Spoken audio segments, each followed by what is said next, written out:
ಹೆತ್ತ ಕರಳನ್ನೇ ಕಸದಂತೆ ಹೊರಹಾಕಿದ ಮಗ. ಆದರೆ ಆ ತಾಯಿ ಹೋಗುವಾಗ ಮಾಡಿ ಹೋದ ಕೆಲಸ ನೋಡಿ ಇಡೀ ಊರೇ ಬೆಚ್ಚು ಬಿದ್ದಿತ್ತು. ಉತ್ತರ ಕರ್ನಾಟಕದ ಬಿಸಿಲು ಬಾಗಲಕೋಟೆಯ ಆ ಕೆಮ್ಮಣ್ಣಿನ ಅಂಗಳದಲ್ಲಿ ಸುರಿಯುತ್ತಿತ್ತು. ಅಂಗಳದ ಮೂಲೆ ಹಳೆಯದೊಂದು ತುಳಸಿ ಕಟ್ಟೆ, ಅದರ ಪಕ್ಕದಲ್ಲೇ ಮುರುಕಲು ಮಣ್ಣಿನ ಮಡಿಕೆ. ಇದೇ ಅಂಗಳದಲ್ಲಿ ಯಾವುದೋ ಕಾಲದಲ್ಲಿ ಕಂದನ ನಗು ಮೊಳಗುತ್ತಿತ್ತು. ಇದೇ ಮಣ್ಣಿನಲ್ಲಿ ಮಗ ಕೈ ಹಿಡಿದು ನಡೆಯಲು ಕಲಿಸಿದ್ದಳು ಆ ತಾಯಿ. ಆಕೆಯ ಹೆಸರು ರತ್ನಮ್ಮ. 60ರ ಹರಿಯಾದ ಬಿಳಿ ನೂಲಿನ ಸೀರೆ, ತಲೆಯ ಮೇಲೆ ಸೆರಗು, ಕಣ್ಣಿನಲ್ಲಿ ಅತಿಯಾದ ಸುಸ್ತು. ಆದರೂ ಮುಖದಲ್ಲಿ ಮಾತ್ರ ಅದೇ ಹಳೆ ಮಮತೆ ಮಾತ್ರ ಕಿಂಚಿತ್ತೂ ಕಡಿಮೆಯಾಗಿರಲಿಲ್ಲ. ರತ್ನಮ್ಮನಿಗೆ ಬೆಳ್ಳಂಬೆಳಗ್ಗೆ ಎದ್ದೇಳಲು ಹಳೆಯ ಅಭ್ಯಾಸ. ಗಂಡ ಬಸಪ್ಪ ಬದುಕಿದ್ದಾಗಲೂ ಅಷ್ಟೇ. ಅವರು ತೀರಿ ಹೋಗಿ 10 ವರ್ಷವಾದರೂ ಆ ಅಭ್ಯಾಸ ಬದಲಾಗಲಿಲ್ಲ. ಬಸಪ್ಪನವರು ಬಡ ರೈತರಾಗಿದ್ದರು. ಇದ್ದ ಸ್ವಲ್ಪ ಜಮೀನಿನಲ್ಲಿ ರಕ್ತವನ್ನ ಬೆವರಾಗಿ ಸುರಿಸಿ ಮಗ ಸಿದ್ಧಾರ್ಥನನ್ನ ಓದಿಸಿದ್ದರು. ಸಿದ್ಧಾರ್ಥ್ ಬುದ್ಧಿವಂತ ಮಗ. ಪಟ್ಟಣಕ್ಕೆ ಹೋಗಿ ದೊಡ್ಡ ಕೆಲಸ ಹಿಡಿದಿದ್ದ. ಮದುವೆಯೂ ಆಯಿತು. ಸೊಸೆ ರಶ್ಮಿ ಮನೆಗೆ ಬಂದಳು. ಆರಂಭದಲ್ಲಿ ಎಲ್ಲವೂ ಹಾಲಿನಂತೆ ಶುಭ್ರವಾಗಿತ್ತು. ರಶ್ಮಿ ರತ್ನಮ್ಮನನ್ನ ಅವ್ವ ಅಂತಾನೇ ಕರೆಯುತ್ತಿದ್ದಳು. ನನಗೆ ಮಗಳಿಲ್ಲದ ಕೊರತೆಯನ್ನ ದೇವರು ಈ ಸೊಸೆಯ ರೂಪದಲ್ಲಿ ನೀಡಿ ಹರಸಿದ್ದಾನೆ ಎಂದು ರತ್ನಮ್ಮ ಸಂಭ್ರಮಿಸುತ್ತಿದ್ದರು. ಆದರೆ ಕಾಲಚಕ್ರ ಉರುಳಿದಂತೆ ನಗರದ ಗಾಳಿ ಎಲ್ಲವನ್ನೂ ಬದಲಾಯಿಸಿತ್ತು. ಸಿದ್ಧಾರ್ಥ್ ಪಟ್ಟಣದಲ್ಲಿ ನೆಲೆಸಿದ ಮೇಲೆ ಹಳ್ಳಿಯ ಮನೆ ಬಿಕೋ ಎನ್ನುತ್ತಿತ್ತು. ಒಂದು ದಿನ ಸಿದ್ಧಾರ್ಥ್ ಹೇಳಿದ, ಅವ್ವ, ಈ ಪಟ್ಟಣದ ಗಜಿಬಿಜಿ ಸಾಕು, ನಾವೆಲ್ಲರೂ ಈ ಹಳ್ಳಿಯಲ್ಲೇ ಇರೋಣ. ರತ್ನಮ್ಮನ ಕಣ್ಣಲ್ಲಿ ಆನಂದ ಬಾಷ್ಪ ಸುರಿಯಿತು. ಮುಪ್ಪಿನ ಕಾಲದಲ್ಲಿ ಮಗ ಸೊಸೆಯ ಆಸರೆ ಸಿಗುತ್ತಲ್ಲ ಅಂತ ಖುಷಿಪಟ್ಟರು. ಮನೆ ಮತ್ತೆ ಕಳೆಗಟ್ಟಿತ್ತು. ಆದರೆ ಆ ಸಂಭ್ರಮ ಬಹಳ ದಿನ ಉಳಿಯಲಿಲ್ಲ. ರಶ್ಮಿಗೆ ರತ್ನಮ್ಮನ ಹಳೆ ಕಾಲದ ಅಭ್ಯಾಸಗಳು ಕಿರಿಕಿರಿ ಉಂಟು ಮಾಡಿದ್ದವು. ಬೆಳಗ್ಗೆ ಬೇಗ ಎದ್ದು ಪೂಜೆ ಮಾಡುವುದು, ಹಳೆ ಹಿತ್ತಾಳೆ ಪಾತ್ರೆಗಳನ್ನು ಬಳಸುವುದು, ಪ್ರತಿ ಮಾತಿನಲ್ಲೂ ಹಳೆ ಹರಟೆ, ಇವೆಲ್ಲವೂ ರಶ್ಮಿಗೆ ಚುಚ್ಚತೊಡಗಿದ್ದವು. ಆಕೆಗೆ ಪಟ್ಟಣದ ಸ್ಟೈಲು, ಹೊಸ ಪೀಠೋಪಕರಣಗಳ ಬೇಕಾಗಿತ್ತು. ರತ್ನಮ್ಮ ಹೊಸಬಳು, ನಿಧಾನಕ್ಕೆ ಕಲಿಯುತ್ತಾಳೆ ಎಂದು ಎಲ್ಲವನ್ನೂ ಸಹಿಸಿಕೊಂಡು ಮೌನವಾಗಿದ್ದರು. ಒಂದು ದಿನ ಅಡುಗೆಯಲ್ಲಿ ಉಪ್ಪು ಸ್ವಲ್ಪ ಹೆಚ್ಚಾಗಿತ್ತು. ಅಷ್ಟಕ್ಕೆ ರಶ್ಮಿ ತಟ್ಟೆ ಎಸೆಯುತ್ತಾ, ಅತ್ತೆಮ್ಮ, ನಿಮಗೆ ಈ ವಯಸ್ಸಿನಲ್ಲಿ ಅಡುಗೆ ಮಾಡೋಕ್ಕೆ ಬರಲ್ಲ ಅಂದರೆ ಸುಮ್ಮನಿರಬೇಕು ತಾನೆ ಎಂದು ರೇಗಿದ್ದಳು. ಸಿದ್ಧಾರ್ಥ್ ನೋಡುತ್ತಿದ್ದರು. ಸುಮ್ಮನಿದ್ದ. ಅಂದಿನಿಂದ ಆ ಮನೆಯಲ್ಲಿ ಮೌನ ಹೆಪ್ಪುಗಟ್ಟಿತ್ತು. ರಶ್ಮಿಯ ಮಾತು ವಿಷವಾದವು. ಸಿದ್ಧಾರ್ಥ ನಡವಳಿಕೆಯಲ್ಲಿ ತಣ್ಣಗಾಯಿತು. ರತ್ನಮ್ಮ ಮನೆಯೊಂದರಲ್ಲಿ ಕಸದಂತೆ ಅನುಭವವಾಗತೊಡಗಿತ್ತು. ಒಂದು ರಾತ್ರಿ ರಶ್ಮಿ ಸಿದ್ಧಾರ್ಥನಿಗೆ ತಾಕೀತು ಮಾಡಿದಳು, ನೋಡ್ರಿ, ನಿಮ್ಮವ್ವ ಪ್ರತಿ ವಿಷಯದಲ್ಲೂ ಮೂಗು ತೂರಿಸ್ತಾರೆ. ನಾವು ನೆಮ್ಮದಿಯಾಗಿ ಇರಬೇಕೆಂದ್ರೆ ಇವರನ್ನ ಯಾವುದಾದರೂ ದಾರಿಗೆ ಹಚ್ಚಲೇಬೇಕು. ಸಿದ್ಧಾರ್ಥನ ಮೌನವೇ ಅದಕ್ಕೆ ಸಮ್ಮತಿಯಾಗಿತ್ತು. ರತ್ನಮ್ಮನಿಗೆ ಎಲ್ಲವೂ ಅರ್ಥವಾಗುತ್ತಿತ್ತು. ತಾಯಿಯ ಹೃದಯ ಅಲ್ವಾ. ಮಕ್ಕಳು ಹೇಳದಿದ್ದರೂ ಆತನ ಮನಸ್ಸಿನ ಮಾತು ಆಕೆಗೆ ಕೇಳಿಸುತ್ತಿತ್ತು. ಮರುದಿನ ಸಾಯಂಕಾಲ ರತ್ನಮ್ಮ ಮಗನನ್ನ ಹತ್ತಿರಕ್ಕೆ ಕರೆದು, ಮಗನೇ, ನನ್ನಿಂದ ತಪ್ಪಾಗಿದ್ದರೆ ಕ್ಷಮಿಸಿಬಿಡು. ನಾನು ನಿನ್ನ ಮೇಲೆ ಹೊರೆಯಾಗಲ್ಲ ಎಂದರು. ಆ ರಾತ್ರಿ ರತ್ನಮ್ಮನಿಗೆ ನಿದ್ದೆಯೇ ಬರಲಿಲ್ಲ. ಮಗನನ್ನ ಸೊಂಟದ ಮೇಲೆ ಹೊತ್ತು ಜಮೀನಿಗೆ ಹೋಗಿದ್ದು, ತಾನು ಹಸಿದು ಮಗನಿಗೆ ತಿನ್ನಿಸಿದ್ದು, ಜ್ವರ ಬಂದಾಗ ಇಡೀ ರಾತ್ರಿ ಎಚ್ಚರವಿದ್ದು ದಿನಗಳು ಕಣ್ಣ ಮುಂದೆ ಬಂದು ಹೋದವು. ಬೆಳಗಾಗುತ್ತಲೇ ರಶ್ಮಿ ಅಂತಿಮವಾಗಿ ತೀರ್ಪು ನೀಡಿದಳು. ಅತ್ತೆಮ್ಮ, ಇಂದಿನಿಂದ ನೀವು ಹೊರಗೆ ಕತ್ತಲೆ ಕೋಣೆಯಲ್ಲಿ ಇರಬೇಕು. ನಮಗೆ ನಮ್ಮದೇ ಆದ ಪ್ರೈವೇಸಿ ಬೇಕು. ಅದು ಮೊದಲು. ಸಾಮಾನು ಇಡುವ ಗೋಡಾವಿನಂತಿದ್ದ ಕೊಠಡಿ. ರತ್ನಮ್ಮ ವಿರೋಧ ಮಾಡದೆ ತಮ್ಮ ಹಳೆಯ ಹಾಸಿಗೆ ಹಿಡಿದು ಆ ಕತ್ತಲೆ ಕೋಣೆಗೆ ಹೋದರು. ಕೆಲವು ದಿನಗಳ ನಂತರ ಸಿದ್ಧಾರ್ಥ್ ಬಂದು ಹೇಳಿದ, ಅವ್ವ, ನಿನಗೆ ಹತ್ತಿರದ ಊರಲ್ಲಿ ಒಂದು ಆಶ್ರಮ ಇದೆ. ಅಲ್ಲಿಗೆ ಹೋದರೆ ನಿನಗೂ ಒಳ್ಳೆಯ ಆಧಾರ ಇರುತ್ತೆ. ರತ್ನಮ್ಮನ ಕಣ್ಣುಗಳು ತುಂಬಿ ಬಂತು. ಮಗನೇ, ಇದನ್ನೇ ನನ್ನ ಮನೆ ಅಲ್ವಾ ಎಂದರು ದೀನವಾಗಿ. ರಶ್ಮಿ ಮಧ್ಯ ಪ್ರವೇಶಿಸಿ, ಇದು ಈಗ ನಮ್ಮ ಮನೆ. ನೀವು ಪರಿಸ್ಥಿತಿಯನ್ನು ಅರ್ಥ ಮಾಡಿಕೊಳ್ಳಬೇಕು ಎಂದು ಗದರಿಸಿದಳು. ರತ್ನಮ್ಮ ಏನೂ ಮಾತನಾಡಲಿಲ್ಲ. ನಿಧಾನವಾಗಿ ಒಳಗೋಗಿ ತಮ್ಮ ಹಳೆಯ ಬಟ್ಟೆಗಳು, ಗಂಡನ ಫೋಟೋ ಇರುವ ಒಂದು ಸಣ್ಣ ಗಂಟನ್ನು ಕಟ್ಟಿಕೊಂಡು ಬಂದರು. ಬಾಗಿಲಲ್ಲಿ ಬಂದು ನಿಂತು ಕೊನೆಯ ಬಾರಿ ಆ ಮನೆಯನ್ನು ತಿರುಗಿ ನೋಡಿದರು. ಸಿದ್ಧಾರ್ಥ್ ಹೊರಗೆ ಬರಲೇ ಇಲ್ಲ. ರಶ್ಮಿ ಬಾಗಿಲು ಹಾಕಲು ಸಿದ್ಧವಾಗಿದ್ದಳು. ರಶ್ಮಿ ಆ ಬಾಗಿಲನ್ನು ಪಟಕ್ಕನೆ ಮುಚ್ಚಿದ ಆ ಸದ್ದಿಗೆ ರತ್ನಮ್ಮನ ಎದೆಯೂ ಒಂದು ಕ್ಷಣ ಸಣ್ಣಕ್ಕೆ ನಡುಗಿತ್ತು. ಕೈಯಲ್ಲಿ ಹಿಡಿದಿದ್ದ ಹಳೆಯ ಊರುಗೋಲು, ಕಂಕುಳಲ್ಲಿ ಹರಿದು ಹೋದ ನಡುವಿನ ಬಟ್ಟೆ ಗಂಟು, ಕಣ್ಣಲ್ಲಿ ಧಾರೆಯಾಗಿ ಹರಿಯುತ್ತಿದ್ದ ನೀರು. ಹೆತ್ತ ಮಗನೇ ಮನೆಯಿಂದ ಹೊರ ಹಾಕಿದ ಮೇಲೆ ಮುಂದೆ ಎಲ್ಲಿಗೆ ಹೋಗಬೇಕೆಂಬ ಹಾದಿಯೇ ಅವರಿಗೆ ತೋಚುತ್ತಿರಲಿಲ್ಲ. ಬಾಗಲಕೋಟೆಯ ಆ ಪ್ರಖರ ಬಿಸಿಲಿನಲ್ಲಿ ಆಕಾಶವೇನೋ ತಿಳಿಯಾಗಿತ್ತು. ಆದರೆ ರತ್ನಮ್ಮನ ಬದುಕು ಮಾತ್ರ ಕತ್ತಲೆಯ ಕಾರ್ಮೋಡದಲ್ಲಿ ಮುಳುಗಿತ್ತು. ಇಲ್ಲಿಂದಲೇ ರತ್ನಮ್ಮನ ಬದುಕಿನ ಅಸಲಿ ಆಟ ಶುರುವಾಗಬೇಕಿತ್ತು. ಅಮ್ಮ ಎಂದರೆ ಬರೀ ಕಣ್ಣೀರು ಹಾಕುವವಳಲ್ಲ ಎಂಬುದು ಮುಂದಿನ ದಿನಗಳಲ್ಲಿ ಸಾಬೀತಾಗಲಿತ್ತು.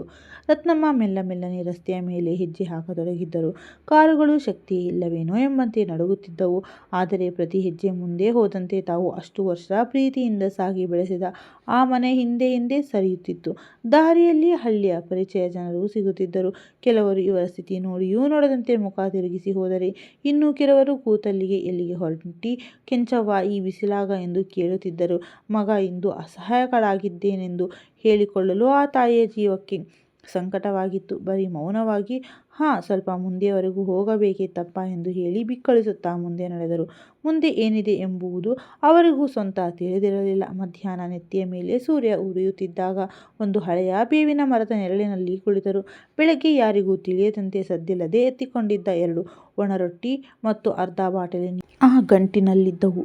ಆ ರೊಟ್ಟಿಯ ಮೊದಲೊತ್ತು ಬಾಯಿಗೆ ಇಡುತ್ತಿದ್ದಂತೆ ರತ್ನಮ್ಮನಿಗೆ ಸಿದ್ಧಾರ್ಥನ ಮುಖ ನೆನಪಿಗೆ ಬಂತು. ಮಗನಿಗೆ ಜ್ವರ ಬಂದಾಗ ಇಡೀ ರಾತ್ರಿ ಎಚ್ಚರವಿದ್ದು ತನ್ನ ಸೆರಗಿನಲ್ಲಿ ಮಗನನ್ನ ಮುಚ್ಚಿಕೊಂಡು ಬೆಚ್ಚಗೆ ಇರಿಸುತ್ತಿದ್ದ ದಿನಗಳು ನೆನಪಿಗೆ ಬರುತ್ತಾ ಕಣ್ಣೀರು ರೊಟ್ಟಿಯ ಮೇಲೆ ಸುರಿಯಿತು. ನಾನು ಎಲ್ಲಿ ಸೋತೆ? ಮಗನಿಗೆ ಸಂಸ್ಕಾರ ಕಲಿಸುವಲ್ಲಿಯೋ ಅಥವಾ ಮಗನನ್ನು ಅತಿಯಾಗಿ ಹಚ್ಚಿಕೊಳ್ಳುವುದರಲ್ಲಿಯೋ ಎಂಬ ಪ್ರಶ್ನೆ ಅವರನ್ನು ಒಳೊಳಗೆ ತಿನ್ನತೊಡಗಿತ್ತು. ಸ್ವಲ್ಪ ಹೊತ್ತಿನ ನಂತರ ಮತ್ತೆ ಆಯಾಸದ ನಡುವೆಯೇ ನಡೆಯಲು ಶುರು ಮಾಡಿದರು. ಆಶ್ರಮ ಬಹಳ ದೂರವಿರಲಿಲ್ಲ. ಆದರೆ ಆ ಕಲ್ಲಿನ ಹಾದಿ ರತ್ನಮ್ಮನಿಗೆ ಬೆಟ್ಟ ಹತ್ತಿದಷ್ಟೇ ಭಾರವಾಗುತ್ತಿತ್ತು. ದಾರಿಯಲ್ಲಿ ಒಂದು ಸಣ್ಣ ಚಹಾದ ಅಂಗಡಿ ಸಿಕ್ಕಿತು. ಅಂಗಡಿಯವನು ಇವರ ನಡುಗುವ ಕೈಗಳನ್ನು ನೋಡಿ ಮರುಕಪಟ್ಟು 1 ಲೋಟ ನೀರು ಕೊಟ್ಟ. "ತಗೊಯವ್ವ, ನೀರು ಕುಡಿ" ಎಂದು ಆ ಪರಿಚಿತ ಮಾತಿನಲ್ಲಿ ಕಂಡ ಪ್ರೀತಿ ತನ್ನ ಮಗನಲ್ಲಿಲ್ಲವಲ್ಲ ಎಂದು ಮತ್ತೆ ಎದೆ ತುಂಬಿ ಬಂತು. "ನಿನ್ನ ಮನೆ ಸಂಭ್ರಮದಿಂದ ಇರಲಿ ಮಗನೇ" ಎಂದು ಅವನನ್ನ ಮನಸಾರೆ ಹರಸಿ ಮುಂದೆ ಹೆಜ್ಜೆ ಹಾಕಿದರು. ಸಂಜೆ ಆಕಾಶ ಗುಲಾಬಿ ಬಣ್ಣಕ್ಕೆ ತಿರುಗುತ್ತಿದ್ದಂತೆ ದೂರದಲ್ಲಿ ಆಶ್ರಮದ ಬಿಳಿ ಗೋಡೆಗಳು ಕಂಡವು. ಹಳೆಯ ಕಟ್ಟಡ ಎದುರಿಗೆ ಒಂದು ದೊಡ್ಡ ಬೇವಿನ ಮರ. ಬಾಗಿಲ ಮೇಲೆ ದಪ್ಪ ಅಕ್ಷರದಲ್ಲಿ ಬರೆಯಲಾಗಿತ್ತು, ಶಾಂತಿಧಾಮ ವೃದ್ಧಾಶ್ರಮ. ತನ್ನ ಬದುಕಿನ ಶಾಂತಿಯೇ ಹಳ್ಳ ಹಿಡಿದಿರುವಾಗ ಈ ಆಶ್ರಮದ ಹೆಸರು ನೋಡಿ ರತ್ನಮ್ಮನ ತುಟಿಗಳು ನಡುಗಿದ್ದವು. ಹೆದರುತ್ತಲೇ ಒಳಗೆ ಹೋದರು. ಅಲ್ಲೊಬ್ಬಳು ಮಹಿಳೆ ಎದುರಿಗೆ ಬಂದು, "ಅಮ್ಮ, ನೀವು ರತ್ನಮ್ಮನವರಾ" ಎಂದು ಕೇಳಿ ಮೃದುವಾಗಿ ಒಳಗೆ ಕರೆದಳು. ಅಲ್ಲಿ ಅನೇಕ ಹಿರಿಯರು ಕುಳಿತಿದ್ದರು. ಯಾರೋ ಒಬ್ಬರು ಕಿಟಕಿಯಿಂದ ಶೂನ್ಯಕ್ಕೆ ದೃಷ್ಟಿ ನೆಟ್ಟಿದ್ದರೆ ಮತ್ತೊಬ್ಬರು ತಮ್ಮಷ್ಟಕ್ಕೆ ತಾವು ಏನೋ ಗೊಣಗುತ್ತಿದ್ದರು. ಇನ್ಯಾರೋ ಕಣ್ಣು ಮುಚ್ಚಿ ರಾಮನಾಮ ಜಪಿಸುತ್ತಿದ್ದರು. ಪ್ರತಿ ಮುಖದ ಮೇಲೂ ಒಂದು ಕರುಣಾಜನಕ ಕಥೆ ಇತ್ತು. ಪ್ರತಿ ಕಣ್ಣಿನಲ್ಲೂ ಮಗ ಸೊಸೆ ಹೊರಹಾಕಿದ್ದ ನೋವಿತ್ತು. ರತ್ನಮ್ಮನಿಗೆ ಒಂದು ಮೂಲೆಯಲ್ಲಿ ಹಾಸಿಗೆ ನೀಡಲಾಗಿತ್ತು.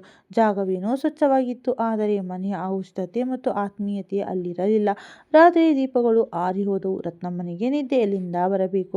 ಎಡವಟ್ಟಾಗಿ ಒರಳಾಡುತ್ತಿದ್ದರು. ಪ್ರತಿದಿನ ಬೆಳಗ್ಗೆ ಮನೆಯ ಹೊಸ್ತಿಲ ಮೇಲೆ ದೀಪ ಹಚ್ಚುತ್ತಿದ್ದ ಆ ಕೈಗಳು ಇಂದು ಕತ್ತಲೆಯಲ್ಲಿ ತಡಕಾಡುತ್ತಿದ್ದವು. ಮಗ ಹೊರಹಾಕಿದ ನೋವು ಆ ದಿಂಬಿನಲ್ಲಿ ಕಣ್ಣೀರಾಗಿ ಸದ್ದಿಲ್ಲದೆ ಕರಗುತ್ತಿತ್ತು.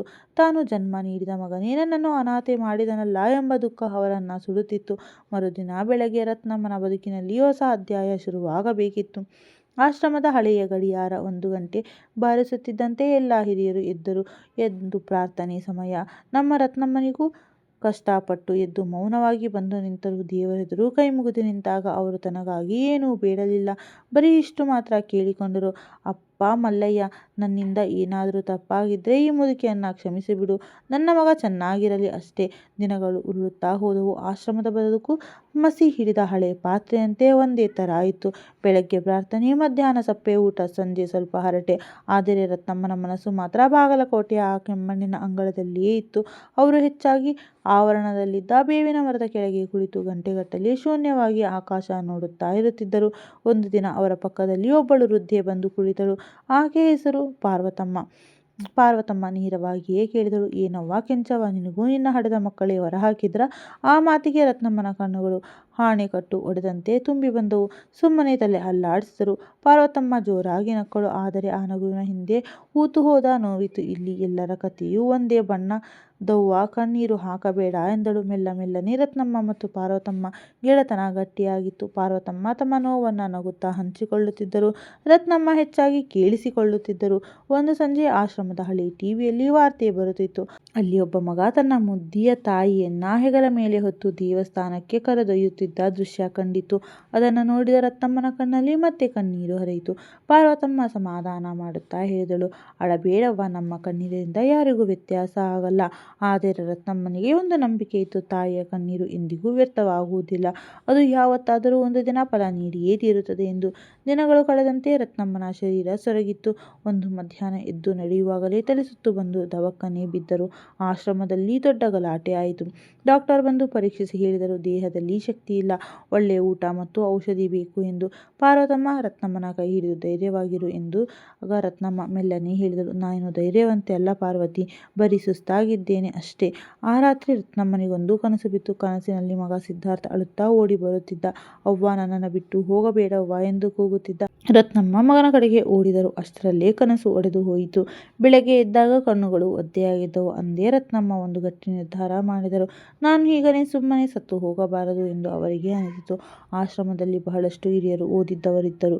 ಪ್ರತಿಯೊಬ್ಬರ ಹಿಂದೆ ಒಂದೊಂದು ಬೆಟ್ಟದಂತಹ ಕಥೆ ಇತ್ತು. ರತ್ನಮ್ಮ ಎಲ್ಲರ ಮಾತುಗಳನ್ನು ಕೇಳಿಸಿಕೊಳ್ಳಲು ಶುರು ಮಾಡಿದರು. ನೋವು ಅನುಭವಿಸುತ್ತಿರುವವರು ತಾವು ಒಬ್ಬರೇ ಅಲ್ಲ, ಜಗತ್ತಿನಲ್ಲಿ ನನ್ನಂಥ ಸಾವಿರಾರು ತಾಯಂದಿದ್ದಾರೆ ಎಂಬುದು ಅವರಿಗೆ ಅರಿವಾಯಿತು. ಒಂದು ದಿನ ಆಶ್ರಮಕ್ಕೆ ಒಬ್ಬ ಸಮಾಜ ಸೇವಕ ಬಂದಿದ್ದ. ಅವನು ಹಿರಿಯರ ಜೊತೆ ಮಾತನಾಡುತ್ತಿದ್ದಾಗ ರತ್ನಮ್ಮ ಮೊದಲ ಬಾರಿಗೆ ಎದೆ ಬಿಚ್ಚಿ ತಮ್ಮ ನೋವನ್ನು ಹಂಚಿಕೊಂಡರು. ಆತ ಎಲ್ಲವನ್ನೂ ಕೇಳಿಸಿಕೊಂಡು ಹೋಗುವಾಗ ಹೇಳಿದ, ಅವ್ವ, ನಿಮ್ಮ ಈ ನೋವು ಬರೀ ನೋವಲ್ಲ, ಇದೊಂದು ಕತೆ. ಈ ಕತೆ ಮನುಷ್ಯರನ್ನು ಬದಲಾಯಿಸುವ ಶಕ್ತಿ ಹೊಂದಿದೆ. ಈ ಮಾತು ರತ್ನಮ್ಮನ ಎದೆಯಲ್ಲಿ ನಾಟಿತ್ತು. ಆಶ್ರಮದ ಸಣ್ಣ ಲೈಬ್ರರಿಯಿಂದ ಹಳೆಯ ಪುಸ್ತಕಗಳನ್ನು ಅವರು ಓದತೊಡಗಿದ್ದರು. ಅವರಿಗೆ ಮೊದಲಿನಿಂದಲೂ ಓದುವ ಅಭ್ಯಾಸವಿತ್ತು. ತನ್ನ ಜೀವನದ ಪುಟಗಳನ್ನು ಮನಸ್ಸಿನಲ್ಲಿಯೇ ತಿರುವಿ ಹಾಕಿದರು. ಪ್ರತಿ ಗಾಯ, ಪ್ರತಿ ತ್ಯಾಗ, ಪ್ರತಿ ನೋವು, ಪ್ರತಿ ನೆನಪು ಮರುಜೀವನ ಪಡೆದವು. ಮೆಲ್ಲನೆ ಅವರ ಮುಖದಲ್ಲಿ ಒಂದು ವಿಭಿನ್ನವಾದ ಕಾಂತಿ ಮೂಡಿತು. ನೋವಿನ ನಂತರವೂ ಬದುಕಲು ಒಂದು ದಾರಿ ಇದೆ ಎಂಬ ಸತ್ಯ ಅವರಿಗೆ ಮನವರಿಕೆಯಾಯಿತು. ಆದರೆ ಅವರಿಗೆ ಒಂದು ವಿಷಯ ತಿಳಿದಿರಲಿಲ್ಲ. ತನ್ನನ್ನು ಮನೆಯಿಂದ ಹೊರಹಾಕಿದ ಮಗ ಸಿದ್ಧಾರ್ಥನ ಜೀವನದಲ್ಲಿ ಒಂದು ದೊಡ್ಡ ಚಂಡಮಾರುತ ಏಳಲಿದೆ. ಅದು ಆತನಿಗೆ ತಾಯಿಯ ಬೆಲೆ ಏನೆಂದು ಪಾಠ ಕಲಿಸಲಿದೆ ಎಂದು. ಸಮಯ ಯಾರ ಅನಿವಾರ್ಯತೆಗೂ ಕಾಯುವುದಿಲ್ಲ, ಅದು ಯಾರ ಕಣ್ಣನ್ನು ನೋಡಿ ನಿಲ್ಲುವುದಿಲ್ಲ. ಸಮಯ ಯಾರ ಅನಿವಾರ್ಯತೆಗಾಗಿಯೂ ಕಾಯುವುದಿಲ್ಲ, ಅದು ಯಾರ ಕಣ್ಣೀರನ್ನು ನೋಡಿ ನಿಲ್ಲುವುದೂ ಇಲ್ಲ. ಅದು ತನ್ನ ಪಾಡಿಗೆ ತಾನು ಸಾಗುತ್ತಲೇ ಇರುತ್ತದೆ. ರತ್ನಮ್ಮ ಆಶ್ರಮಕ್ಕೆ ಬಂದು ಈಗ 6 ತಿಂಗಳು ಕಳೆದಿತ್ತು. ಈ 6 ತಿಂಗಳಲ್ಲಿ ಅವರ ದೇಹ ಮೊದಲಿನಷ್ಟು ಗಟ್ಟಿಯಾಗಿರಲಿಲ್ಲ, ಆದರೆ ಅವರ ಮನಸ್ಸು ಮಾತ್ರ ಬೆಟ್ಟದಷ್ಟು ಗಟ್ಟಿಯಾಗಿತ್ತು. ಈಗ ಅವರು ಬರೀ ಬೇವಿನ ಮರದ ಕೆಳಗೆ ಕುಳಿತು ಶೂನ್ಯಕ್ಕೆ ದೃಷ್ಟಿ ನೋಡುತ್ತಿರಲಿಲ್ಲ. ಬದಲಾಗಿ ನಮ್ಮಿಂದ ಏನು ತಪ್ಪಾಯಿತು ಎಂದು ಕೊರಗುತ್ತಾ ಕುಳಿತ ಇದ್ದ ಜನರ ಅಜ್ಜ ಅಜ್ಜಿಯ ಬಳಿ ಹೋಗಿ ಮಾತನಾಡಲು ಶುರು ಮಾಡಿದ್ದರು. ರತ್ನಮ್ಮ ಯಾರಿಗೂ ಉಪದೇಶ ನೀಡಲಿಲ್ಲ ಅಥವಾ ಯಾರನ್ನೂ ದೂಷಿಸಲಿಲ್ಲ. ಅವರು ಮಾಡಿದ್ದಿಷ್ಟೇ, ಮಾತನಾಡಲು ಬಯಸುವವರ ಕಥೆಯನ್ನು ಕಿವಿಗೊಟ್ಟು ಕೇಳಿಸಿಕೊಳ್ಳುತ್ತಿದ್ದರು. ಯಾರಾದರೂ ತಮ್ಮ ಮಕ್ಕಳ ಬಗ್ಗೆ ನೆನಪು ಮಾಡಿಕೊಂಡು ಅತ್ತರೆ ರತ್ನಮ್ಮ ಸುಮ್ಮನೆ ಅವರ ಕೈ ಹಿಡಿದುಕೊಳ್ಳುತ್ತಿದ್ದರು. ಯಾರಾದರೂ ಒಂಟಿಯಾಗಿ ಕುಳಿತಿದ್ದರೆ ಅವರ ಪಕ್ಕದಲ್ಲಿ ಹೋಗಿ ಮೌನವಾಗಿ ಕುಳಿತು ಆಸರೆಯಾಗುತ್ತಿದ್ದರು. ಮೆಲ್ಲನೆ ಆಶ್ರಮದ ಎಲ್ಲರಿಗೂ ಅವರು ರತ್ನವ್ವ ಆದರು. ಅವರ ಹೆಸರಿನಲ್ಲಿದ್ದ ಆತ್ಮೀಯತೆ ಅವರಿಗೆ ಮೊದಲ ಬಾರಿಗೆ ಬದುಕಿನಲ್ಲಿ ನೆಮ್ಮದಿ ನೀಡಿತು. ಒಂದು ದಿನ ಅದೇ ಸಮಾಜ ಸೇವಕ ಆದಿತ್ಯ ಮತ್ತೆ ಬಂದನು. ಆದಿತ್ಯ ಒಬ್ಬ ಸಂವೇದನಾಶೀಲ ಯುವಕ. ಆಶ್ರಮದ ಹಿರಿಯರೆಲ್ಲರೂ ರತ್ನಮ್ಮನ ಸುತ್ತ ಕುಳಿತು ಮಾತನಾಡುತ್ತಿರುವುದನ್ನು ಕಂಡು ಅವನು ಬೆರಗಾದನು. ಅವನು ರತ್ನಮ್ಮನ ಹತ್ತಿರ ಬಂದು, ಅಮ್ಮ, ಜನರು ನಿಮ್ಮ ಮಾತನ್ನು ಬಹಳ ಆಸ್ಥೆಯಿಂದ ಕೇಳುತ್ತಾರೆ ಅಂದನು. ಅದಕ್ಕೆ ರತ್ನಮ್ಮ ಮುಗುಳ್ನಗುತ್ತಾ, ಅಪ್ಪ, ನಾನು ಅವರಂತೆಯೇ ನೊಂದುಕೊಂಡವಳು, ಹಾಗಾಗಿ ನನ್ನ ಮಾತು ಅವರಿಗೆ ಹತ್ತಿರ ಅನಿಸುತ್ತದೆ ಅಷ್ಟೇ ಎಂದರು. ಆದಿತ್ಯ ಸ್ವಲ್ಪ ಹೊತ್ತು ಯೋಚಿಸಿ ಹೇಳಿದ, ಅಮ್ಮ, ನೀವು ಒಪ್ಪಿದರೆ ನಿಮ್ಮ ಕತೆ ಈ 4 ಗೋಡೆಗಳ ಆಚೆ ಇರೋ ಜಗತ್ತಿಗೂ ತಲುಪಬಹುದು. ಅಂದು ರಾತ್ರಿ ರತ್ನಮ್ಮನಿಗೆ ನಿದ್ದೆ ಬರಲಿಲ್ಲ. ಮಗ ಸಿದ್ಧಾರ್ಥ, ಸೊಸೆ ರಶ್ಮಿ, ತಾನು ಬಿಟ್ಟು ಬಂದ ಆ ಕೆಮ್ಮಣ್ಣಿನ ಅಂಗಳ, ಮುಚ್ಚಿದ ಆ ಬಾಗಿಲು ಎಲ್ಲವೂ ನೆನಪಾದವು. ಮನಸ್ಸಿನಲ್ಲಿ ಸ್ವಲ್ಪ ಭಯವಿತ್ತು, ಆದರೆ ಅದಕ್ಕಿಂತ ಹೆಚ್ಚಾಗಿ ಒಂದು ಜವಾಬ್ದಾರಿಯ ಅರಿವಿತ್ತು. ಮರುದಿನ ಅವರು ಆದಿತ್ಯನಿಗೆ ಹೇಳಿದರು, ಮಗನೇ, ನನ್ನ ಕಥೆಯಿಂದ ಇನ್ಯಾವುದೋ ಒಂದು ತಾಯಿಯ ಮನೆ ಉಳಿಯುತ್ತದೆ ಎಂದರೆ, ನನ್ನ ನೋವು 4 ಜನಕ್ಕೆ ಪಾಠ ಆಗುತ್ತದೆ ಎಂದರೆ ನಾನು ಸಿದ್ಧಳಿದ್ದೇನೆ. ಕೆಲವು ದಿನಗಳಲ್ಲಿ ಆಶ್ರಮದ ಆವರಣದಲ್ಲಿ ಒಂದು ಸಣ್ಣ ಕಾರ್ಯಕ್ರಮ ಆಯೋಜಿಸಲಾಗಿತ್ತು. ಸುತ್ತಮುತ್ತಲಿನ ಹಳ್ಳಿಯವರು, ನಗರದವರು ಬಂದಿದ್ದರು. ರತ್ನಮ್ಮ ವೇದಿಕೆಯ ಮೇಲೆ ಹತ್ತಿ ನಿಲ್ಲಲಿಲ್ಲ. ಬದಲಾಗಿ ಒಂದು ಸಾಧಾರಣ ಕುರ್ಚಿಯಲ್ಲಿ ಕುಳಿತು ಮಾತನಾಡಲು ಶುರು ಮಾಡಿದರು. ಅವರ ಧ್ವನಿಯಲ್ಲಿ ಅಬ್ಬರವಿರಲಿಲ್ಲ, ಕಣ್ಣೀರು ತೋರಿಸಿ ಅನುಕಂಪ ಪಡೆಯುವ ಪ್ರಯತ್ನವಿರಲಿಲ್ಲ. ಬರೀ ನಗ್ನ ಸತ್ಯವಿತ್ತು. ತಮ್ಮ ಬಾಲ್ಯ, ಬಸಪ್ಪನವರ ಜೊತೆಗಿನ ಬಡತನದ ಸಂಸಾರ, ರಕ್ತ ಸುರಿಸಿ ಮಗನನ್ನು ಸಾಕಿ ಬೆಳೆಸಿದ ರೀತಿ ಎಲ್ಲವನ್ನೂ ವಿವರಿಸಿದ್ದರು. ಯಾವಾಗ ತಾವು ಮನೆಯಿಂದ ಹೊರಬಂದ ಆ ಕ್ಷಣವನ್ನು ವಿವರಿಸಿದರೋ ಅಲ್ಲಿ ನೆರೆದಿದ್ದ ಜನರು ಸ್ಮಶಾನ ಮೌನ ಆವರಿಸಿತ್ತು. ರತ್ನಮ್ಮ ಕೊನೆಯಲ್ಲಿ ಒಂದು ಮಾತು ಹೇಳಿದರು, ನಾನು ನನ್ನ ಮಗನ ಮೇಲೆ ಕೋಪಗೊಂಡಿಲ್ಲ. ತಾಯಿ ಯಾವತ್ತೂ ಶಾಪ ಕೊಡಲ್ಲಪ್ಪ, ಅವಳು ಬರೀ ನೊಂದು ಸೋತು ಹೋಗ್ತಾಳೆ ಅಷ್ಟೇ. ಈ ಸಾಲು ಜನರ ಹೃದಯಕ್ಕೆ ನೇರವಾಗಿ ನಾಟಿತು. ಕಾರ್ಯಕ್ರಮ ಮುಗಿದ ಮೇಲೆ ಜನರು ಅವರ ಪಾದ ಮುಟ್ಟಿ ನಮಸ್ಕರಿಸಿದರು. ಇನ್ನು ಕೆಲವರು ತಾವು ತಮ್ಮ ತಂದೆ ತಾಯಿಯನ್ನು ಸರಿಯಾಗಿ ನೋಡಿಕೊಳ್ಳುತ್ತಿಲ್ಲವಲ್ಲ ಎಂದು ಕಣ್ಣಾರೆನವಿಲ್ಲದೆ ರತ್ನಮ್ಮನ ಮುಂದೆ ಕ್ಷಮೆ ಕೇಳಿದರು. ಆದಿತ್ಯ ಆ ಭಾಷಣದ ವಿಡಿಯೋವನ್ನು ಸಾಮಾಜಿಕ ಜಾಲತಾಣಗಳಲ್ಲಿ ಹಂಚಿಕೊಂಡನು. ಆ ವಿಡಿಯೋ ಕಾಡ್ಗಿಚ್ಚಿನಂತೆ ವೈರಲ್ ಆಯಿತು. ಅತ್ತ ಪಟ್ಟಣದಲ್ಲಿ ಕೆಲಸ ಮುಗಿಸಿ ಸುಸ್ತಾಗಿ ಮನೆಗೆ ಬಂದಿದ್ದ ಸಿದ್ಧಾರ್ಥ ಬೆಡ್ ಮೇಲೆ ಮಲಗಿ ಸುಮ್ಮನೆ ಮೊಬೈಲ್ ನೋಡುತ್ತಿದ್ದ. ಇದ್ದಕ್ಕಿದ್ದಂತೆ ಅವನ ಕಣ್ಣ ಮುಂದೆ ಒಂದು ವಿಡಿಯೋ ಬಂತು. ಅದೇ ಮುಖ, ಅದೇ ಬಿಳಿ ಸೀರೆ, ಅದೇ ಹಳೆಯ ಧ್ವನಿ. ಸಿದ್ಧಾರ್ಥನ ಕೈ ನಡುಗಲು ಆರಂಭಿಸಿತು. ಅವನು ಗಮನವಿಟ್ಟು ಆ ವಿಡಿಯೋ ನೋಡತೊಡಗಿದ್ದ. ತಾಯಿ ಎಂದಿಗೂ ಶಾಪ ನೀಡುವುದಿಲ್ಲ ಎಂಬ ರತ್ನಮ್ಮನ ಮಾತು ಕೇಳಿದಾಗ ಸಿದ್ಧಾರ್ಥನ ಕಣ್ಣಿನಿಂದ ನೀರು ಸುರಿಯಿತು. ಅವನ ಪಕ್ಕದಲ್ಲೇ ಕುಳಿತಿದ್ದ ರಶ್ಮಿ ಕೂಡ ವಿಡಿಯೋ ನೋಡಿದ್ದಳು. ಅವಳು ಗಾಬರಿಯಾದಳು. ಇಬ್ಬರ ನಡುವೆ ಮೌನ ಆವರಿಸಿತ್ತು. ಆ ರಾತ್ರಿ ಸಿದ್ಧಾರ್ಥನಿಗೆ ನಿದ್ದೆ ಬರಲಿಲ್ಲ. ಆ ರಾತ್ರಿ ನಿದ್ದೆ ಸುಳಿಯಲೂ ಇಲ್ಲ. ಮೊಬೈಲ್ ಪರದೆಯ ಮೇಲೆ ಕಂಡ ಅಮ್ಮನ ಮುಖ ಅವನ ಎದೆಯನ್ನು ಬಗೆಯುತ್ತಿತ್ತು. ಅವನಿಗೆ ತನ್ನ ಬಾಲ್ಯದ ನೆನಪುಗಳು ಮರುಕಳಿಸತೊಡಗಿದ್ದವು. ಅಮ್ಮನ ಆ ಬೆಚ್ಚಗಿನ ಮಡಿಲು, ಜಮೀನಿನಲ್ಲಿ ಆಕೆ ಕಷ್ಟಪಟ್ಟ ಮಗನ ಕಾಲೇಜು ಫೀಸು ಕಟ್ಟಲು ಆಕೆ ತನ್ನ ಮೈಮೇಲಿದ್ದ ಒಡವೆಗಳನ್ನೆಲ್ಲ ಅಡವಿಟ್ಟಿದ್ದ ದಿನಗಳು ಕಣ್ಣ ಮುಂದೆ ಬಂದು ನಿಂತವು. ಬೆಳಗ್ಗೆ ಆಫೀಸ್ಗೆ ಹೊರಡುವ ಮುನ್ನ ಸಿದ್ಧಾರ್ಥ್ ವರ್ಷಗಳಿಂದ ಅಲಾರಾಂನಲ್ಲಿ ಧೂಳು ಹಿಡಿದ ಬಿದ್ದಿದ್ದ ಅಮ್ಮನ ಫೋಟೋವನ್ನು ಮೊದಲ ಬಾರಿಗೆ ಹೊರತೆಗೆದು ನೋಡಿದ. ರಶ್ಮಿಗೂ ಏನೋ ಬದಲಾವಣೆ ಅನುಭವವಾಯಿತು. ಆದರೆ ಅವಳ ಅಹಂಕಾರ ಕೋಟೆ ಇನ್ನೂ ಪೂರ್ಣವಾಗಿ ಕುಸಿದಿರಲಿಲ್ಲ. ಅದೇ ಸಮಯದಲ್ಲಿ ಸಿದ್ಧಾರ್ಥನ ಬದುಕಿನಲ್ಲಿ ಏರುಪೇರುಗಳು ಶುರುವಾದವು. ಆಫೀಸ್ನಲ್ಲಿ ಸಿಗಬೇಕಿದ್ದ ಬಡ್ತಿ ಕಾರಣವಿಲ್ಲದೆ ನಿಂತು ಹೋಯಿತು. ಕೆಲಸದಲ್ಲಿ ಸಣ್ಣ ಪುಟ್ಟ ತಪ್ಪುಗಳಾಗತೊಡಗಿದ್ದವು. ಒಂದು ದಿನ ಅವನ ಬಾಸ್ ನೇರವಾಗಿಯೇ ಹೇಳಿದರು, ಸಿದ್ಧಾರ್ಥ್ ಮೊದಲಿನ ಸಿದ್ಧಾರ್ಥ ನೀನಿಲ್ಲ, ಏನಾಗಿದೆ ನಿನಗೆ ಎಂದು. ಮನೆಯಲ್ಲಿಯೂ ಶಾಂತಿ ಇರಲಿಲ್ಲ. ಸಣ್ಣ ವಿಷಯಕ್ಕೂ ರಶ್ಮಿ ಮತ್ತು ಅವನ ನಡುವೆ ಜಗಳ, ಆಮೇಲೆ ಮೌನ. ಇದೆಲ್ಲವೂ ಕಾಕತಾಳೀಯವಲ್ಲ. ಹೆತ್ತ ತಾಯಿಯ ಕಣ್ಣೀರು ತನ್ನನ್ನು ಸುಡುತ್ತಿದೆ ಎಂದು ಅವನ ಮನಸ್ಸಿನ ಯಾವುದೋ ಮೂಲೆಯಲ್ಲಿ ಅರಿವಾಗತೊಡಗಿತ್ತು. ಒಂದು ಸಾಯಂಕಾಲ ವಿಡಿಯೋ ಕೆಳಗೆ ಇದ್ದ ನಂಬರ್ಗೆ ಸಿದ್ಧಾರ್ಥ್ ಮೆಸೇಜ್ ಮಾಡಿದ. ನಾನು ಆ ತಾಯಿಯ ಮಗ ಎಂದು. ಆದಿತ್ಯನಿಂದ ತಕ್ಷಣ ಉತ್ತರ ಬಂತು, ಅಮ್ಮ ಸುರಕ್ಷಿತವಾಗಿದ್ದಾರೆ. ಆ ಕ್ಷಣ ಸಿದ್ಧಾರ್ಥನ ಹೃದಯ ಕುಸಿದು ಹೋಯಿತು. ಅಮ್ಮನ ಹತ್ತಿರ ಹೋಗಬೇಕು ಎನಿಸುತ್ತಿತ್ತು. ಆದರೆ ಮುಖ ತೋರಿಸಲು ಪ್ರಾಣ ಸಂಕಟವಾಗುತ್ತಿತ್ತು. ಆಶ್ರಮದಲ್ಲಿ ಮಗ ತನ್ನನ್ನು ಸಂಪರ್ಕಿಸಿದ್ದಾನೆ ಎಂಬ ಸುದ್ದಿ ರತ್ನಮ್ಮನಿಗೆ ತಲುಪಿತು. ಪಾರ್ವತಮ್ಮ ಕೇಳಿದಳು, ಈಗ ಏನ್ ಮಾಡ್ತೀಯ ಕೆಂಚವ್ವ? ಅದಕ್ಕೆ ರತ್ನಮ್ಮ ಮೌನವಾಗಿ ಹೇಳಿದರು, ತಾಯಿಯಾಗಿ ನನ್ನ ಕರ್ತವ್ಯ ನಾನು ನಿಭಾಯಿಸುತ್ತೇನೆ. ಅವರು ಮಗನಿಗೆ ಫೋನ್ ಮಾಡಲಿಲ್ಲ. ನಿರ್ಧಾರವನ್ನು ಅವನ ವಿವೇಚನೆಗೆ ಬಿಟ್ಟರು. ಕೊನೆಗೆ ಒಂದು ದಿನ ಸಿದ್ಧಾರ್ಥ ಆಶ್ರಮಕ್ಕೆ ಬರುವ ನಿರ್ಧಾರ ಮಾಡಿದ. ಆ ದಿನ ಬೆಳಗಿನ ಚಳಿಯಲ್ಲಿ ಬೇವಿನ ಮರದ ಎಲೆಗಳ ಮೇಲೆ ಅಲುಗಾಡುತ್ತಿದ್ದವು. ಯಾವುದೋ ದೊಡ್ಡ ಚಂಡಮಾರುತ ಬಂದು ಹೋದ ನಂತರ ಶಾಂತಿ ಅಲ್ಲಿತ್ತು. ರತ್ನಮ್ಮ ಅಂದು ಬೇಗ ಎಚ್ಚರಗೊಂಡಿದ್ದರು. ಅವರ ಮನಸ್ಸು ಬಹಳ ಹಗುರವಾಗಿತ್ತು. ತಾಯಿಯ ಹೃದಯಕ್ಕೆ ಮೊದಲೇ ತಿಳಿದು ಹೋಗಿತ್ತು ತನ್ನ ಮಗ ಇಂದು ಬರುತ್ತಾನೆ ಎಂದು. ಮಧ್ಯಾಹ್ನದ ಹೊತ್ತಿಗೆ ಆಶ್ರಮದ ಗೇಟ್ ಮುಂದೆ ಬಂದು ಒಂದು ಗಾಡಿ ನಿಂತಿತ್ತು. ಸಿದ್ಧಾರ್ಥ್ ಗಾಡಿಯಿಂದ ಇಳಿದಾಗ ಅವನ ಮುಖ ಬಾಡಿ ಹೋಗಿತ್ತು. ಕಣ್ಣಿನಲ್ಲಿ ಪಶ್ಚಾತ್ತಾಪ ಮತ್ತು ಅಮ್ಮ ನನ್ನನ್ನು ಕ್ಷಮಿಸಬಲ್ಲಳೆ ಎಂಬ ಸಾವಿರಾರು ಪ್ರಶ್ನೆಗಳಿದ್ದವು. ಅವನು ಮೆಲ್ಲನೆ ಒಳಬಂದ. ಪ್ರತಿ ಹೆಜ್ಜೆಯೂ ಅವನಿಗೆ ಬೆಟ್ಟದಷ್ಟು ಭಾರವಾಗಿತ್ತು. ಹಾಲ್ನಲ್ಲಿ ರತ್ನಮ್ಮ ಕುಳಿತಿದ್ದರು. ಅದೇ ಬಿಳಿ ಸೀರೆ, ಅದೇ ಶಾಂತ ಮುಖ. ಸಿದ್ಧಾರ್ಥ್ ತನ್ನ ತಾಯಿಯನ್ನು ನೋಡಿದ ಕ್ಷಣ ಕಾಲುಗಳು ನಡುಗಿ ಅಲ್ಲೇ ನಿಂತು ಬಿಟ್ಟ. ಅವನು ಅಮ್ಮನ ಎದುರು ಬಂದು ನಿಂತರೂ ಮಾತು ಹೊರಡಲಿಲ್ಲ. ರತ್ನಮ್ಮ ತಲೆ ಎತ್ತಿ ನೋಡಿದರು. ಮಗನ ಅವಸ್ಥೆ ಕಂಡು ತಾಯಿಯ ಹೃದಯ ಒಂದು ಕ್ಷಣ ನಡುಗಿತ್ತು. ಸಿದ್ಧಾರ್ಥ್ ಇದ್ದಕ್ಕಿದ್ದಂತೆ ರತ್ನಮ್ಮನ ಪಾದಗಳ ಮೇಲೆ ಬಿದ್ದು ಮೊಣಕಾಲೂರಿ ಕುಳಿತು ಅಮ್ಮ ಅಷ್ಟೇ ಹೇಳಲು ಸಾಧ್ಯವಾಗಿದ್ದು ಅವನಿಗೆ. ಮಗನ ಕಣ್ಣೀರು ರತ್ನಮ್ಮನ ಪಾದಗಳನ್ನು ತೊಳೆಯುತ್ತಿತ್ತು. ಅವನು ಬಿಕ್ಕಿ ಬಿಕ್ಕಿ ಅಳುತ್ತಿದ್ದ. ಆಶ್ರಮದಲ್ಲಿ ಮೌನ ಆವರಿಸಿತ್ತು. ಎಲ್ಲರ ದೃಷ್ಟಿ ಅವರ ಮೇಲಿತ್ತು. ಸಿದ್ಧಾರ್ಥ ನಿಂತಿದ್ದ ರಶ್ಮಿ ಕೂಡ ಎಲ್ಲವನ್ನ ನೋಡುತ್ತಿದ್ದಳು. ಅವಳ ಕಣ್ಣುಗಳು ತುಂಬಿ ಬಂದಿದ್ದವು. ರತ್ನಮ್ಮ ನಿಧಾನಕ್ಕೆ ಕೈ ಎತ್ತಿ ಸಿದ್ಧಾರ್ಥನೇ ತಲೆ ಸವೇರಿದರು. ಆ ಸ್ಪರ್ಶ ಸಿದ್ಧಾರ್ಥನಿಗೆ ದೇವರಿಂದ ಸಿಕ್ಕ ವರದಂತೆ ಇತ್ತು. ಅಳಬೇಡ ಮಗನೇ, ಅಮ್ಮನ ಮುಂದೆ ಮಗ ಅತ್ತರೆ ಅಮ್ಮ ಇನ್ನೂ ಹೆಚ್ಚು ಧೈರ್ಯವಂತೆಯಾಗಬೇಕಾಗುತ್ತದೆ ಎಂದರು ರತ್ನಮ್ಮ. ರಶ್ಮಿ ಕೂಡ ಹಿಂಜರಿಯುತ್ತಾ ಅತ್ತೆ ಹತ್ತಿರ ಬಂದಳು. ರಶ್ಮಿ ಬಿಕ್ಕಳಿಸುತ್ತಾ ಅತ್ತೆ ಹತ್ತಿರ ಬಂದು ಮಂಡಿ ಊರಿ ಕುಳಿತು, ಅತ್ತೆಮ್ಮ, ನನ್ನಿಂದ ಬಹಳ ದೊಡ್ಡ ತಪ್ಪಾಯಿತು, ನನ್ನನ್ನು ಕ್ಷಮಿಸಿಬಿಡಿ ಎಂದು ಕೈ ಮುಗಿದಳು. ರತ್ನಮ್ಮ ಅವಳನ್ನು ಕ್ಷಣಕಾಲ ಮೌನವಾಗಿ ನೋಡಿದರು. ಆಮೇಲೆ ನಿಧಾನವಾಗಿ ಅವಳ ಕೈ ಹಿಡಿದು ಎಬ್ಬಿಸಿ ಹೇಳಿದರು, ತಪ್ಪು ಎಲ್ಲರೂ ಮಾಡ್ತಾರಮ್ಮ, ಆದರೆ ಆ ತಪ್ಪನ್ನು ಒಪ್ಪಿಕೊಳ್ಳೋಕೆ ದೊಡ್ಡ ಎದೆಗಾರಿಕೆ ಬೇಕು. ನಿನಗೆ ಆ ಧೈರ್ಯ ಬಂದಿದೆ ಅಲ್ವಾ, ಅಷ್ಟೇ ಸಾಕು. ರಶ್ಮಿಯ ಕಣ್ಣೀರು ಹರಿಯುತ್ತಲೇ ಇತ್ತು. ಇದೇ ಸಮಯದಲ್ಲಿ ಆದಿತ್ಯ ಆಶ್ರಮದ ಹಾಲ್ನಲ್ಲಿ ಎಲ್ಲರನ್ನೂ ಸೇರಿಸಿದ್ದನು. ಅಲ್ಲಿ ಕೆಲವು ಪತ್ರಕರ್ತರು ಕೂಡ ಇದ್ದರು. ರತ್ನಮ್ಮನ ಎದ್ದು ನಿಂತು ಎಲ್ಲರ ಕಡೆ ನೋಡಿದರು. ಅವರ ದನಿಯಲ್ಲಿ ಇವತ್ತು ಒಂದು ವಿಭಿನ್ನವಾದ ಗಂಭೀರ್ಯವಿತ್ತು. ಇಂದು ನಾನು ಇಲ್ಲಿ ಒಬ್ಬ ತಾಯಿಯ ರೂಪದಲ್ಲಿ ನಿಂತಿಲ್ಲ, ಬದಲಾಗಿ ಸಮಾಜದ ಮುಂದೆ ಒಂದು ಪ್ರಶ್ನೆಯ ರೂಪದಲ್ಲಿ ನಿಂತಿದ್ದೇನೆ ಎಂದರು. ಹಾಲ್ನಲ್ಲಿ ಎಲ್ಲರ ಉಸಿರು ಬಿಗಿ ಹಿಡಿದು ಕೇಳುತ್ತಿದ್ದರು. ಜನ್ಮ ನೀಡಿ ಸಾಕಿ ಬೆಳೆಸಿದ ತಾಯಿಗೆ ಹೆತ್ತ ಮಗ ಮನೆಯಲ್ಲಿ ಜಾಗವಿಲ್ಲ ಅಂದರೆ ಆ ತಪ್ಪು ಬರೀ ಮಗನದ್ದಲ್ಲ, ಅದು ಈ ಸಮಾಜ ಕಲಿಸಿದ ಸಂಸ್ಕಾರದ್ದು ಕೂಡ ಆಗಿರುತ್ತದೆ. ಸಿದ್ಧಾರ್ಥ್ ತಲೆ ತಗ್ಗಿಸಿ ನಿಂತಿದ್ದ. ರತ್ನಮ್ಮ ಮುಂದುವರೆದು ಹೇಳಿದರು, ನಾನು ನನ್ನ ಮಗನ ಜೊತೆ ಮತ್ತೆ ಆ ಮನೆಗೆ ಮರಳಿ ಹೋಗುವುದಿಲ್ಲ. ಈ ಮಾತು ಕೇಳಿ ಸಿದ್ಧಾರ್ಥ್ ಬೆಚ್ಚಿಬಿದ್ದ. ಎಲ್ಲರೂ ಸ್ತಬ್ಧರಾದರು.